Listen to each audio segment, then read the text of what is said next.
Welcome back to the Acceptance Project podcast. I'm your host, Bryan. Let me ask you something that might take you back a few years, but growing up, did you have that one stuffed animal? Maybe it was a blanket with a frayed corners, toy that did not make sense to anyone else, but it meant the world to you. The one you reached for when the lights went out, when the fever crept in, or when the day just did not go your way.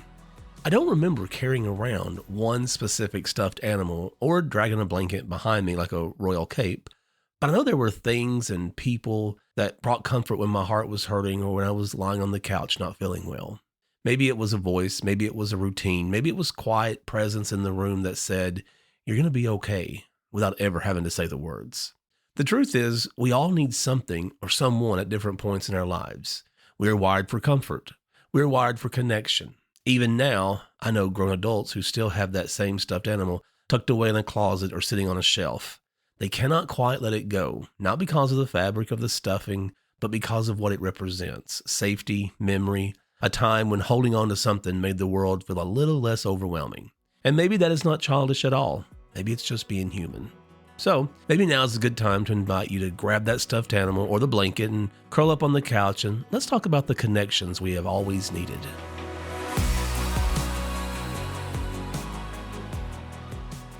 Last week, social media introduced us to a tiny little monkey with a name that sounds like a boxer and a heart that looks like it has been through 12 rounds. Punch. A baby monkey abandoned at birth, no mother to curl into, no warm fur, just an enclosure with other monkeys who did not exactly enroll in Compassion 101, and a small orange stuffed orangutan that became his entire emotional support system. Let that settle for a second. A stuffed animal. That was the only love he knew. When the other monkeys hit him or tried to bite him, he did not puff up or fight back. He ran. He grabbed that little orange plush companion and clung to it like it was oxygen, like it was the one steady thing in a spinning world. And I'm not going to lie to you, I felt something rise up in me that surprised me. Rage, sadness, a very real urge to adopt a monkey and introduce him to my 3 dogs as if this was a perfectly rational Tuesday decision. I can see it now. Punch, swinging from the curtain rods, Charlie, our golden retriever, trying to figure out whether this was a new sibling or a new chew toy. Rocco, the other dog, barking at the injustice of it all, and Max stepping in like the wise older brother he already is, supervising the chaos with that "this is your fault" look in his eyes. It would be adorable for about 9 minutes. Then it would be a National Geographic special filmed in my living room. But beneath the humor, there was something else, something deeper. Punch did not just need safety, he needed love. And when love was not available, he reached for whatever felt close to him, even if it was cotton stuffing and thread. Now, I'll be honest, the story of Punch has had me in my feels all week long. I've been scrolling through social media, reading stories, watching videos, and I finally just had to stop because it was just too much for me. But then that's when it kind of hit me, and I started thinking, how many of us have clung to our own version of that orange stuffed animal? How many of us at some point in our lives have felt abandoned? Maybe not physically. Maybe your parents were in the house, your partner was in the room, your friends were in your phone.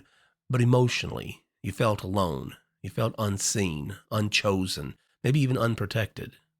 And when that happens, we look for love anywhere we can find it. Sometimes we find it in healthy places.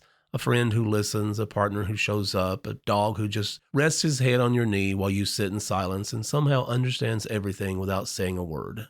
Sometimes we reach for it in places that hurt us. We cling to relationships that bruise our spirit because at least there are something. We tolerate crumbs because crumbs feel better than starvation. We confuse attention with affection. We mistake intensity for intimacy. We hold on to people who hit us emotionally, bite us with their words, or withdraw love as punishment. And, like Punch, we run back to the only version of comfort we know. It's easy to watch a baby monkey clutch a stuffed animal and think, "Oh, buddy, you deserve so much more." But what about us? We all need love, not the performative kind, not the Instagram caption kind, and not the "I love you, but" kind. But we need real love, the kind that says, "I see you," the kind that says, "Your presence matters," the kind that does not disappear when you are inconvenient. Love shows up in many forms.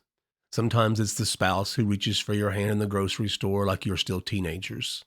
Maybe it's the parent who calls just to ask if you ate. It is the sibling who teases you relentlessly but would defend you in a heartbeat. It is the friend who sits with you in the hospital waiting room and does not try to fix a single thing. It's the pet who follows you from room to room as if you are the most important human on the planet. Sometimes love is loud, and sometimes it's quiet. Sometimes it is just someone sitting next to you while the world feels heavy. And here's something that might challenge us a little. Holding love back can be a form of abuse. When we weaponize affection, when we withhold kindness to control someone's behavior, when we make people earn basic human warmth, when we say, I will love you if, instead of, I love you. Love is not supposed to be a bargaining chip. I've seen relationships where silence becomes punishment, where distance becomes discipline, where affection is turned on and off like a light switch to keep someone guessing. That is not love. That is manipulation dressed up in romance. And if we are honest, some of us have done it. We've crossed our arms and thought, they do not deserve my warmth right now. We have withheld a compliment. We have withheld forgiveness. We have withheld presence. What would it look like to choose differently? Now, I want you to imagine for a moment. Imagine what would happen if one adult monkey, just one, had decided to protect Punch, to groom him, to sit beside him, to let him know he belonged. How different would his little nervous system feel? How different would his world look? We are not monkeys in cages, but sometimes we act like it, scrambling for dominance, pecking at the vulnerable, guarding our own position, and yet we have the capacity to do something extraordinary. We can be the one who chooses love. I think about the moments in my own life when love showed up unexpectedly. A friend who believed in me before I believed in myself. A partner who stood steady when my knees were shaking. My parents who saw potential I had not yet met. Those moments changed me. They did not just feel good, they rewired something. Love is not soft in the weak sense. It is powerful. It builds resilience. It strengthens identity. It teaches us we are worthy without performance. And here's the beautiful part. Love is not scarce. It multiplies when it's shared. The more you give it, the more it expands. The more you allow yourself to receive it, the more your capacity grows. It is not a finite resource that runs out if you are generous, but we have to be open. Being open to love is vulnerable. It means risking disappointment. It means allowing someone to see your unpolished edges. It means admitting you need people. And in a world that worships independence, that can feel terrifying. Yet every single one of us wants to matter to someone. We want to feel chosen, needed, wanted, even safe. When Punch clutched that little orange stuffed animal, he was not just holding fabric. He was holding the idea of connection, the possibility of comfort. We deserve more than stuffed substitutes. We deserve real arms, real presence, real affection. Now, I have some breaking news from the primate community, and it is the kind of update that makes your heart exhale. Punch has been adopted. The tiny warrior with the orange stuffed orangutan and the world's most fragile little nervous system. A female primate in his cage has stepped in and claimed him. And when I say claimed him, I mean hugs, kisses, grooming, the whole come here baby, you are mine now kind of energy. I saw the picture. They were wrapped around each other in a full embrace, and that little orange stuffed animal was lying on the ground beside him. Punch found what he needed. Not stuffing, not thread, not a substitute. He found warm fur, a heartbeat, real affection, real acceptance. And if you look closely at the image, you can almost see the shift in his body. The cling is gone. The panic has softened. He's not gripping for survival anymore. He's resting. And I'm not going to lie, I am deeply relieved. Because while my heart was ready to start researching how to introduce a monkey to 3 slightly opinionated dogs, and I am certain Max would have looked at me like, sir, this is a terrible leadership decision, it would have been chaos with a tail. But instead of a National Geographic episode filmed in my house, we get something better. We get redemption. We get attachment repaired. We get a tiny life that started in abandonment, now wrapped in affection. Punch did not just survive, he found belonging. And that is worth celebrating. There's something else this story stirred inside me. Love does not always look the same. It does not follow a script. It does not arrive in identical packaging. Who we love, how we love, when we love, that varies from person to person, culture to culture, story to story. Some love is quiet and steady, and some love is expressive and loud. Some love is built slowly over years, and some love just feels like it arrived in a single electric moment. And here's where it gets uncomfortable. We can look at people who seem bitter, hateful, hardened, and think, feel sorry for them. How much better would their life be if they just learned to love themselves and let others love them back? We recognize the absence of love when it's obvious. We see the walls, we see the isolation, and part of us aches for them. But then something else happens. We see love that does not look like ours, love expressed differently, love shaped by different experiences, love wrapped in a story we would not personally write, and suddenly we become the very thing we pitied. We tighten, we judge, we decide that if it does not fit our definition, it must not be valid. That is where we have to pause. Because love, at its core, is not about mirroring our preferences. It's about connection. It's about two people, or a family, or a friendship, choosing care over cruelty, presence over absence, commitment over control. If love is patient, if love is kind, if love builds rather than breaks, then why would we want it to disappear simply because it does not look like our version? Punch did not care what his new mother looked like compared to the one who had abandoned him. He did not run a checklist. He didn't say, well, this does not match my original expectation. He simply leaned into warmth, into safety, into acceptance. Love unites. It does not divide us unless we force it to. When we allow love to exist in its many forms, when we accept that connection can show up differently than we imagined, we expand the circle instead of shrinking it. We create space instead of scarcity. We choose compassion instead of control. And maybe the deeper invitation here is this. Can we let love be love? Can we allow people to love and be loved without needing it to pass our personal approval process? Because when we do, something powerful happens. We stop policing connection. We start protecting it, and that changes everything. So maybe the question for us this week is this. Where are you withholding love that could heal? And where are you settling for something less than what your heart truly needs?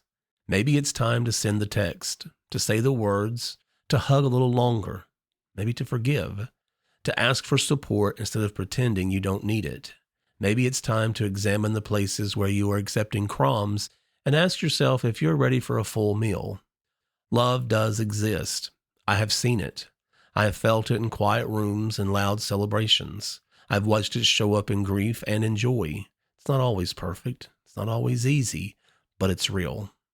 And when we choose to give it freely, without keeping score, without turning it into currency, something shifts.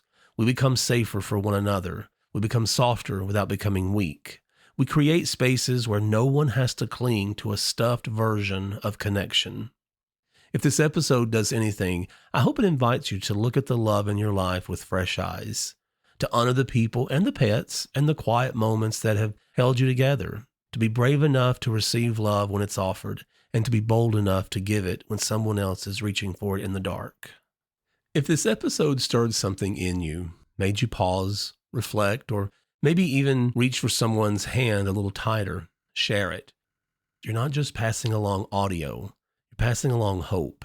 You are widening the circle of acceptance. You help this message travel beyond our little corner and into someone else's hard day, quiet commute, or late night when they're wondering if they matter.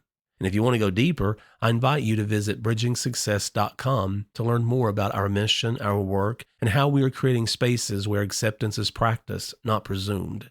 Help us keep building this community. Just remember, you were never meant to survive on scraps of affection. You were created for connection.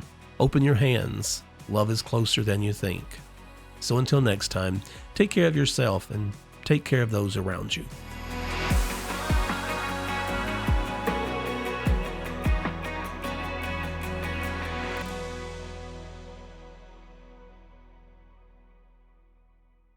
The Acceptance Project podcast is a production of Bridging Success, LLC. To learn more about the podcast and our work, please visit bridgingsuccess.com. This podcast and its contents are for educational, informational, and entertainment purposes only. I'm Dr. Bryan Gross, but I'm not a licensed therapist. The topics and opinions shared by me and any guests are our own and should not replace professional or medical advice. If you're seeking mental health support, medical guidance, or help with personal matters, please reach out to a licensed professional who can provide the individual support you need.